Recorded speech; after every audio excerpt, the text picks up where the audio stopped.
A few years back I wanted to get a Glock 19, but the more I looked at it, the less I liked it. For one thing, the grip on it is more rectangular. It feels like you're squeezing a 2x4.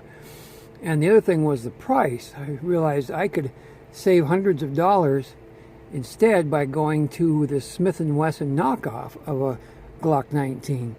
This is the SD9 VE, SD standing for self-defense.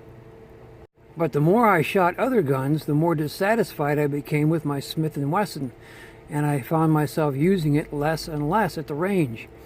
So finally I just got the courage and said, you know what, this is my gun. I'm going to make this thing the way I like it. So I gave it an extreme makeover. The first thing that I did with it was I took a Dremel tool to the ridges on the front and the back of the slide because they were way too tall. And they were actually would hurt your hands when you went to rack the slides. So I took that Dremel tool and ground them down to where they were a half decent size. One of the next things that I did to it was, back when I bought it, it only came with a black bottom and a silver top. So they didn't come with all the nice colors, so I got out some Krylon paint and turned the bottom gray and the top black. And then there was the trigger on this thing.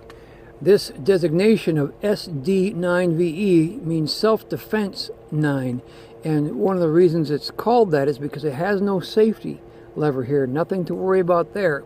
But what it has for the safeties, it has this little hinge in the trigger here, and you can see right at that point there that when you push this part down with your finger, that part retracts, because if you don't push it down with your finger, if it accidentally is bumped by something, that part hits the frame and interferes with the trigger travel. But when you push this down, it goes into the frame and can proceed on its travel. The other thing that they did with it is they gave it a long, heavy pull, which is great for if you're in close combat, close quarters fighting or something like that.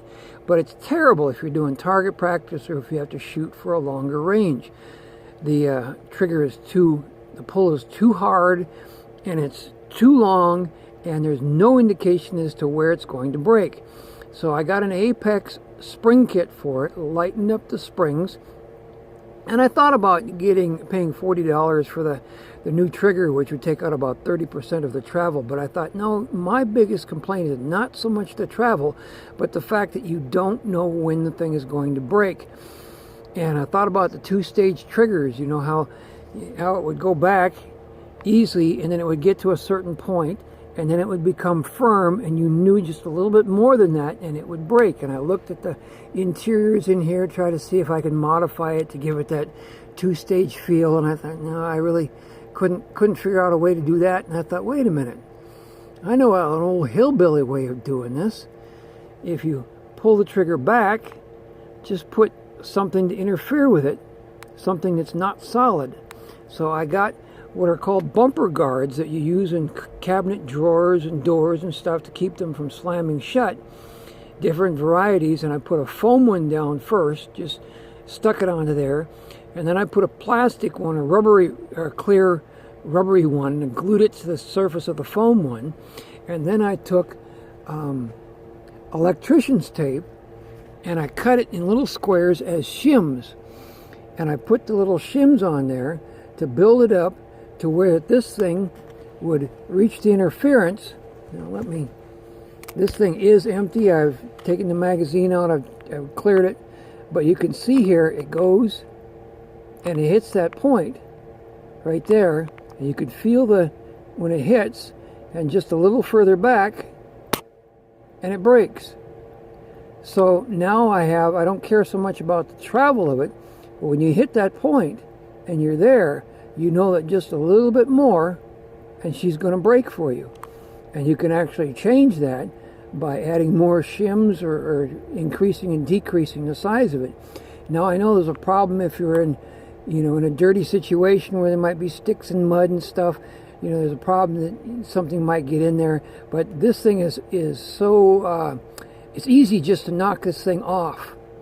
And so if something gets in the way, you can actually just push this whole spacer out of there.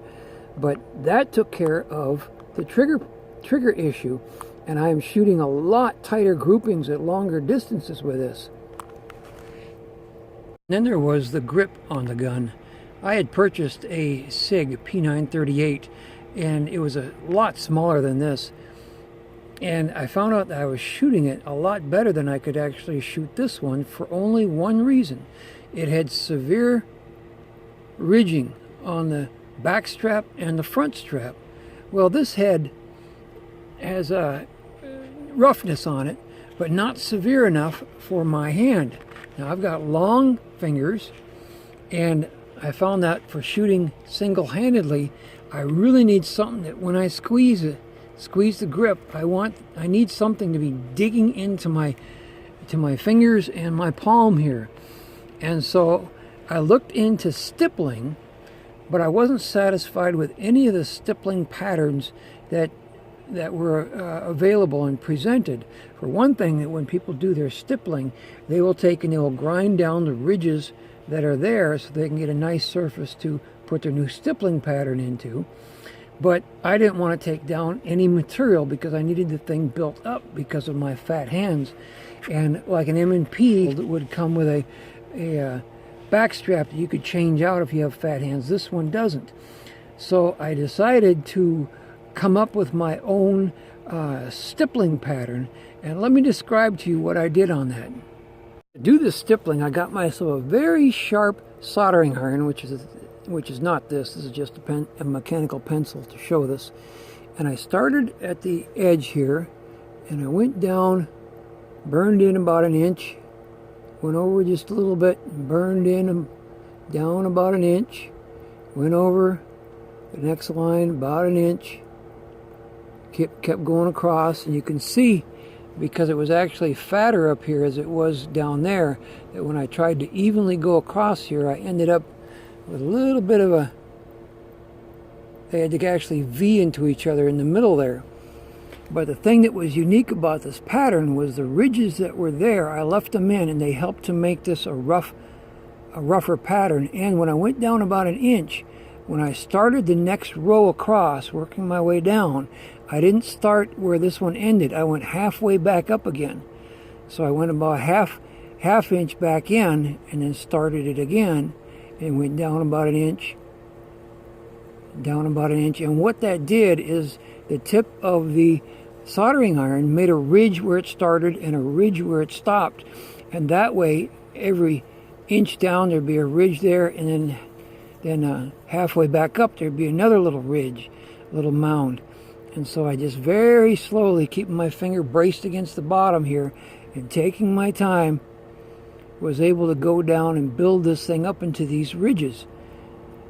And I had tried at first to just make the line go all the way down in one stroke, but there wasn't enough grippiness to it. It would slide if your hand would slide up and down. So then I realized I would make the rest of them and just start with and work your way down till you got a row across, and start halfway back up on that row again and go down until you've got a row across, and you go halfway back up and keep going down, and it made it into a very, very nice stiff pattern to it. I've got that same pattern on the front strap.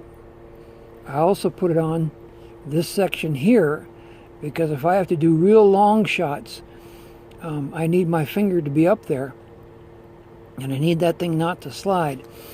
Also on these, I decided I would stipple these, and what I did here is I started on the outside, and what I did is basically treated it like cutting a pie.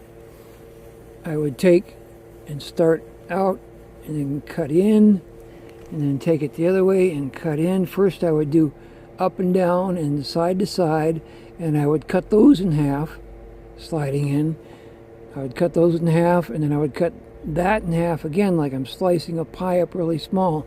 And if I went to do a cut in there that wouldn't go all the way down to the center without messing up the other ones, then I just made it go part way down. And so it gave it that nice flowery look. It's not perfect. Neither is my paint job. My paint job's a little embarrassing, but it suits my purposes. There's the other on the other side, which works. And then on the side grips, I was noticing that they sell sandpaper grips for them but a lot of people were just taking skateboard grip material and gluing it on. So that's what I did. I just ordered some skateboard material and cut it up for the sides and adhered it on. And I saw one guy did something more, and he actually put them on the top. And so I did that. And the advantage here is you really get a good grip on it.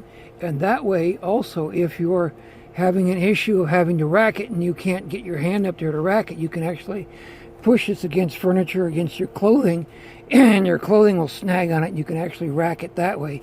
And I put it all across the front here. But I'm really tempted to take off this front part, but I thought, nah, I'll make a video before I take off this front part, because my appendix holster, when you slide this in and slide it out, it scrapes a little bit of the sandpaper material off and takes the paint off up here. So it's like, yeah, I don't really rack it on the sides here, so I might take those off. I was looking at the stippling videos. I was observing that guys who had the Glocks were doing an undercut under here, under the trigger guard, to get their fingers up higher so the gun wouldn't kick so severely.